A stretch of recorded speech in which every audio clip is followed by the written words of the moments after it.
गए बसे चलो जाओ तुम। हाँ जाओ, मैं कथा बोले आसছি তারপর ওনার কাছে। कैसा खाना कैसे बना है बोलिए दादा, बहना कैसे बनाया खाना? खाना बहुत अच्छा बनाया। अरे भगवान जीते रहिए जीते रहिए। দেখুন আমরা এই মুহূর্তে বেলুড় স্টেশনে আছি। হ্যাঁ বেলুড় স্টেশনে আছি, আর বেলুড় স্টেশনে রাতের অন্ধকারে সমস্ত মানুষদের হাতে আমরা খাবার তুলে দিই, তো সেটাই আমার ওয়াইফ দিচ্ছেন। তো প্রথমে ছিলাম শ্রীরামপুর, তারপরে আসলাম বালি স্টেশন, তারপর রিষড়া, এখন বেলুড় স্টেশনে।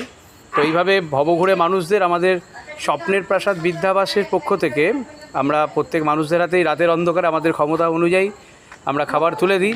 যেহেতু আজকে ট্রেনে করে আমাদের আসতে হয়েছে, গাড়ি আমরা বালি স্টেশনে রেখে দিয়ে শ্রীরামপুর, ওখান থেকে রিষড়া, তারপর কোন্নগর, তারপর উত্তরপাড়া, তারপরে বালি, তারপরে এই মুহূর্তে এখন এসে পৌঁছেছি বেলুড় স্টেশন। আর সেখান থেকেই সরাসরি এখন প্রায় 9:32, তাহলে 10টার সময় আমাদের ট্রেন আছে বুঝলে বালি স্টেশনে যাওয়ার।